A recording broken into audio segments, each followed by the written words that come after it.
thanks very much, Ken. It's an ambitious title, isn't it? The human face of regulators. I think many people would have thought there was no such part of the anatomy of a regulator. But we've got them here today for you. We're represented by Philip Hine, the National Program Manager, Data Standards and E-Commerce of the Australian Taxation Office. Just wave, Philip, so they know who you are. As some of you would no doubt have already heard in the last day or so, that the ATO is going through a sustained process of reinventing itself and its relationships with the community. And of course, how we support and work with small business is a very major part of this challenge. There's really three key ways that we're thinking about this. First of all, our traditional role of ensuring there's a level playing field.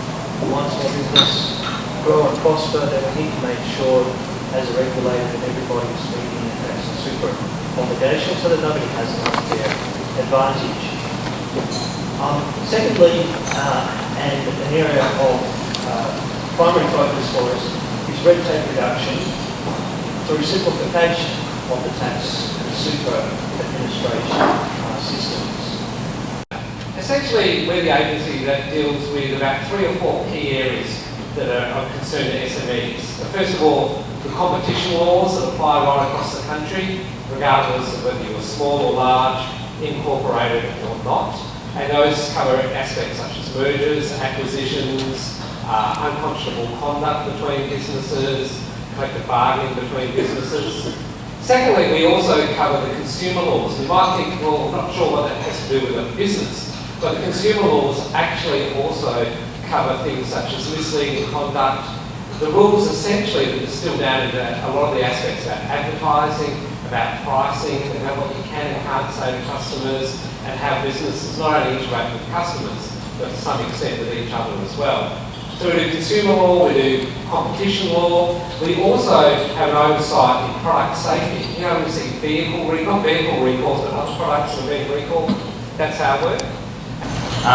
The Fair Ombudsman is Australia's national workplace relations regulator, and we aim to support compliant, productive and inclusive workplaces. Small business is a significant priority for our agency, and we really want to engender a community that's confident that they're doing the right thing by their employees, by their business and by their industry. A community that understands that getting workplace matters right is imperative, and that the Fair Ombudsman is there to help them do exactly that. So how do we help small business? There's probably 3 key themes. Firstly and most importantly, we try to understand the small business context. So we have a small business strategy and a small business team, and we're responsible for understanding the needs of small business and ensuring that's applied across our agency, across all the services that we provide. My name's Theo Micheli. I am in a team at the Australian Securities and Investments Commission that's entitled Small Business Compliance and Deterrence. If I get a chance, I'll tell you a bit about that team. But essentially, ASIC's Australia's corporate financial markets and financial services regulator. Just lift it up higher. Yeah. Okay. And ASIC has 3 strategic priorities. And the aim there is to ensure that we've got confident and informed investors and financial consumers. The second one is that we've got fair and efficient markets. And the third one, the most important for small business, is that we've got efficient registration and licensing. Now, I say that because as far as efficient registration goes, a lot of the time that's spent on small business and a lot of the red tape that's tied up with dealing with that is around the registration process. So as an investigator and conciliator, I'm working as part of the Commission in our complaint handling function. We administer the federal anti-discrimination legislation across Australia. And it's through our investigation and conciliation process that we've become aware that businesses play a crucial role in achieving practical positive outcomes for people across Australia within the discrimination and human rights field. It's therefore become clear to us that in order for us to have a meaningful impact on minimising discrimination and assisting businesses and individuals, we need to work collaboratively with businesses across Australia. At the moment, we receive about 22,000 inquiries a year and about 2,300 complaints. The vast majority of those complaints fall in the area of employment, and a significant number of those involve small, medium, and what we refer to as very small businesses. In Victoria, as Mark said, a core of what we do is dispute resolution.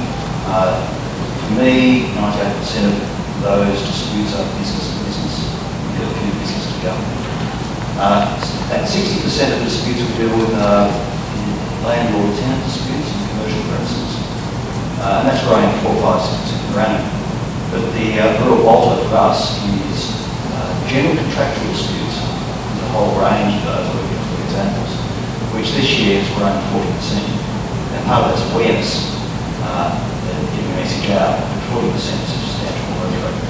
The sort of things I'm talking about there, we see a lot of buying and selling businesses, things go wrong, franchise agreements where they've gone wrong. We're seeing quite a lot of online problems, online service problems, web design, search engine optimizations are used for people want to complaints about allegations of guarantees of success, which of course is really Hello everyone. We also run a whole series of programs in New South Wales.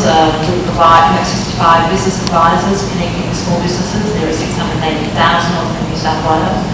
And last year we provided 45,000 hours of business advice. And we have 2 small business buses which go throughout our state. And last year they made 325 visits to regional New South Wales.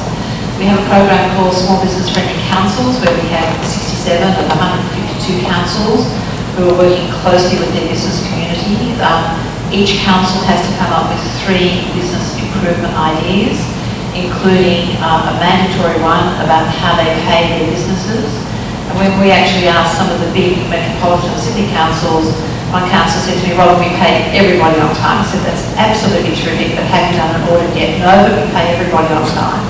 So I said, "Well, it'd be great if you did an audit." And they came back to me and said, "Well, Rob, we feel a bit embarrassed now. We found out we only paid 46% of our businesses on time." Small Business Commissioner from the States. That says something about the longevity of being a small business commissioner, doesn't it? I head up an organisation called the Small Business Development Corporation that has been in existence for 30 years.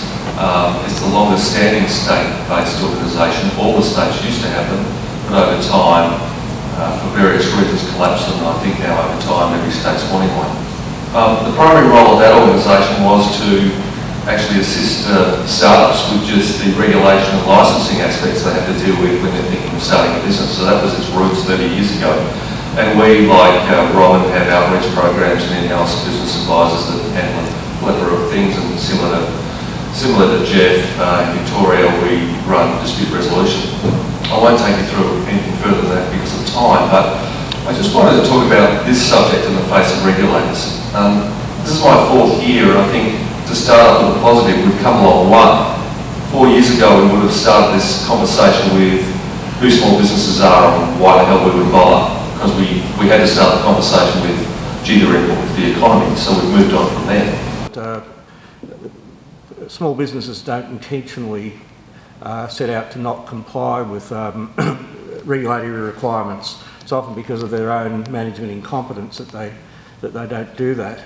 But there's a real role for regulators to educate, to comply, rather than just proceeding down a path of enforcement. I find it very refreshing when I hear things like that. I also think it's a powerful contribution to the red tape reduction program. We always have red tape reduction programs. Every state and the Commonwealth, both sides of politics, always have got policies about reducing red tape. And I think regulators, by their behaviour, can do that by embarking upon things like a facilitative approach to things, to their role. And in that regard, I'd just sort of like to open it up for some discussion amongst our panel members about what initiatives are being looked at to try to reduce red tape, or what thoughts they might have about what could be a constructive approach to these things in the future. So.